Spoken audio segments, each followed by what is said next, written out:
सारे बूढ़ छुछुनर वाह बहुत अच्छा का कहता कि ढोरी लौके लागल। अरे भैया तो काम ना कर, ढोरी लौके लागल तो का ना पटक के ढोरी में पेल लगी भौजी हक दी। त का हाल बा भाई? त आज हम फिर से बात कैले बानी अवधेश प्रेमी के। तो भाई लोग आज के वीडियो बहुते गानाफार बनल बा, तो ऐसे कहते हैं भाई लोग वीडियो नु जैसे कि लास्ट देखबा तभी मजा आई। तब वीडियो बना के बस एक ही मकसद बा, एक ही मकसद रहेला आप सभी के दिल से हंसाने के लिए, ना किसी को दिल को ठेस पहुँचाने के लिए। तो वीडियो पूरा देखम, देखला के बाद में भूल जाम जा। तब बिना कोनो लाल लहसुन के नु आज के वीडियो स्टार्ट करता नहीं कि अपन ओढ़नी अपने से हौके लागल।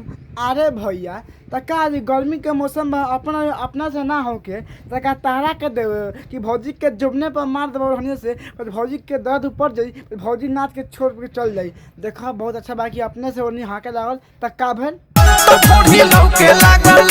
अरे सारे बूढ़ छुछुनर वाह बहुत अच्छा कि अपन ओढ़नी अपने से हौके लागल तो छौरी के ढोरी लौके लागल। अरे भैया अक्सर तो ऑर्केस्ट्रा में देखले बारा सब लड़के अपन ढोरी उघार करके नचबे करलन सन। एमे कोनो बात नहीं है कि ढोरी लौकल होगा, ई कोनो बात नहीं है। हाँ अगर गलती से भौजी के जोबन लग जाए तो भौजी के झांट लग जाए, ई हम मान सकता नहीं कि एगो अलग बात बा। लेकिन ढोरी अक्सर हर कोनो देखेला आ देखावेला, तो एमे कोनो दिक्कत नहीं है, कुछ ना बोलो। पीछे गांव में आइल रे ऑर्केस्ट्रा वाले का भल ना हमरा के बतावा सार बूढ़ छुछुन का भल सारा कहीं का बीच गांव में आइल ऑर्केस्ट्रा वाली। अरे सारा ऑर्केस्ट्रा बीच गांव में ना होता कहता बहनी के झांट पर जाओ का रे, दिमाग खराब करता रे। चल ठीक है सॉरी, चल बीच गांव में ऑर्केस्ट्रा आयल त का भल भौजी के झांट लोग का रे कल कहता आगे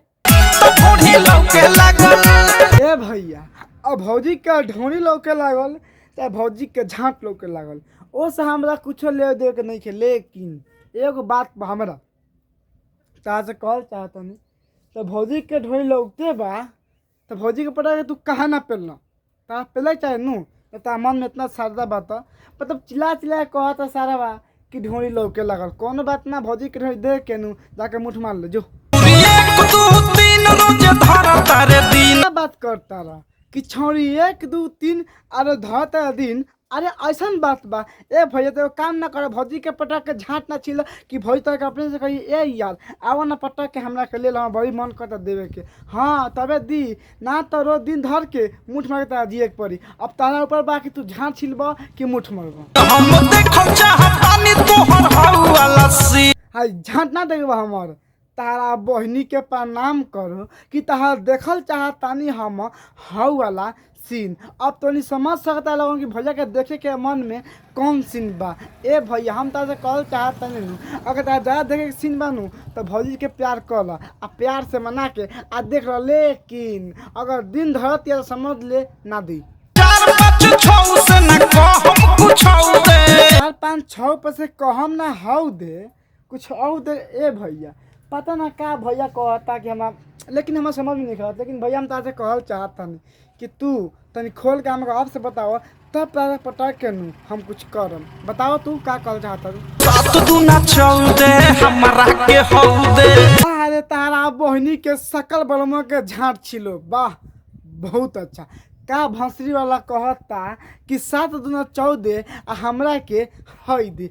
अरे भैया भंसरी वाला जब ताल एक बार भौजी के लान मांगत रह पटक के ना बहन पेल दे भौजी देला लेरी हो जाओ तार बहिन 14 लोगन 7 ना 14 हमरा के हाउ दे। ए भैया जी तलार चटब 7 दूना 14 हमरा के हाउ दे गधा के लान ना लेब। तारा बहनी के प्रणाम करो वो झांट छील के मैं सुन तारा भाई लोगन कि 7 दूना 14 हमरा के हाउ दे। अब तो नहीं समझ सकता लोगन कि भैया कौन चीज़ मांगता। ए भैया हम तारा से कहल चाहता नहीं कि तू का चाहता क्यों पटा के पेल दी तार बहन 14 कहीं का थक बहन चोद। बस भाई आज के यही पर अगर वीडियो तो नहीं अच्छा लगा तो लाइक से कमेंट और चैनल पहली बार तो सब्सक्राइब कर दो भाई लोगन। और तो बता दी भाई लोगन हमें नया आईडी बा तो प्लीज़ इस आईडी का आप लोग सपोर्ट कीजिए और भाई को प्यार देना। और मैं तुझे कह दी भाई लोगन कि अच्छा सा वीडियो तो रोज देखे खाते मिली तो चैनल सब्सक्राइब करके बेल आइकन प्रेस कर दो कि ऐसा ना गानाफार वीडियो नू रोज देखे खाते मिली। फिर से मिलते हैं नेक्स्ट वीडियो में, जब तक के लिए बाय। इस वीडियो के देख के भूल जाना।